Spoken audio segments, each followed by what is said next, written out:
सीखने और सिखाने की बात कर रहे थे। इस सफ़र में बहुत से ऐसे मकामात आते हैं जहां इस बात का अंदाज़ा नहीं लगा सकते कि आगे क्या होगा। सब कुछ कुदरत के दस्ते गैब में है। वो जो चाहे, जिसको चाहे, जहां चाहे अता कर दे। ये रज़ा और अता का सिलसिला है। देने वाला राज़ी हो जाए तो इसकी अता का कोई ठिकाना नहीं है, लेकिन इसमें चूं चरा की कोई गुंजाइश नहीं है। अल्लाह ने आपको देखने वाली आँख और बसीरत से नवाजा है, तो इस पर अल्लाह का शुक्र अदा करें। उसका शुक्रिया ये भी है कि हर चीज़ का इजहार ना करें, दिखावा ना करें, किसी का दिल ना दुखाएं, किसी को महरूमियत का एहसास ना दिलाएं। हो सकता है अल्लाह ने आपको ज़्यादा दिया है, अच्छा दिया है, खूब दिया है, लेकिन ये क्या कि हर वक्त इसका इजहार करते रहें। हर जगह अपनी शख्सियत का, अपने पहनावे का, अपने बड़े घर का, अपने माल और दौलत का जिक्र करें। दहानत और इल्म भी अल्लाह की देन है। अगर आप पर अल्लाह का करम है तो इसकी नवाजिश है, तो ज़रूरी नहीं इसका इजहार भी करते रहें। कहते हैं कि किसी जगह पर बादशाह ने 3 अफराद को मौत की सज़ा देने का हुक्म दिया।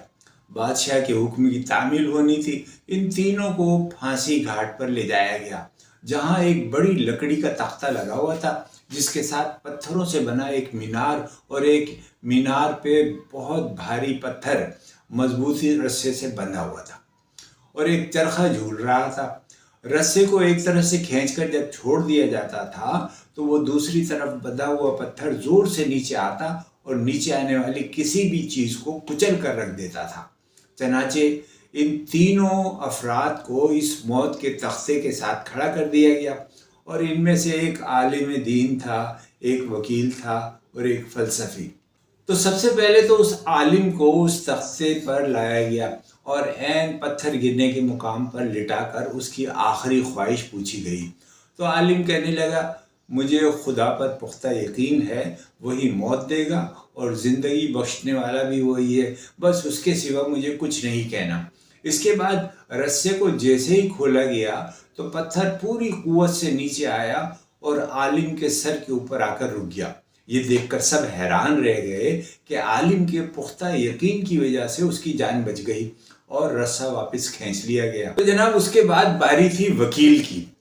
अब जब वकील को इस तख्ता-ए-दार पर लिटाकर जब आखिरी ख्वाहिश पूछी गई तो वो कहने लगा, हक और सच का वकील रहा हूँ और जीत हमेशा इंसाफ की होती है, इसलिए यहाँ भी इंसाफ होगा। इसके बाद रस्से को खोला गया तो पत्थर पूरी कुव्वत से नीचे आया और इस बार भी वकील के सर पर पहुंचकर रुक गया।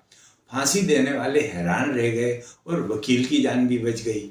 अब आखिरी बारी थी फ़लसफ़ी की और ये जो है वो जानने वालों का है, जो बहुत अपने आप को कहते हैं कि हमें बहुत कुछ मालूम है और उसका इजहार भी करते रहते हैं। तो जब फ़लसफ़ी की बारी आई और उसे तख्ते पर लिटाकर उसकी आखिरी ख्वाहिश को पूछा गया तो वो कहने लगे, आलिम को ना तो अल्लाह ने बचाया, ना ही वकील को उसके इंसाफ ने बचाया। दरअसल मैंने गौर से देखा है कि रस्से पर एक जगह गिरह लगी हुई है, जो चरखी के ऊपर घूमने में रुकावट की वजह बनती है, जिसकी वजह से रस्सा पूरा खुलता नहीं है और पत्थर पूरी तरह नीचे नहीं गिरता। फ़लसफ़ी की बात सुनकर सबने रस्से को बगौर देखा तो वाकई गांठ लगी हुई थी। उन्होंने फिर उसको रस्से को खोलकर और वो गिरा निकाल दी और जब पत्थर पूरी कुव्वत से नीचे गिरा तो फ़लसफ़ी का ज़हीन सर जो है वो कुचल कर पाश पाश हो गया। अल्लाह ने अगर आप पर कोई करम कर दिया है, आपको किसी कष्ट से आगाह कर दिया है, इसकी कोई अता हो गई है, तो देने वाले का शुक्रिया अदा करें। इसने किसी मुसीबत को टाल दिया है तो सदका करें, शुक्र अदा करें।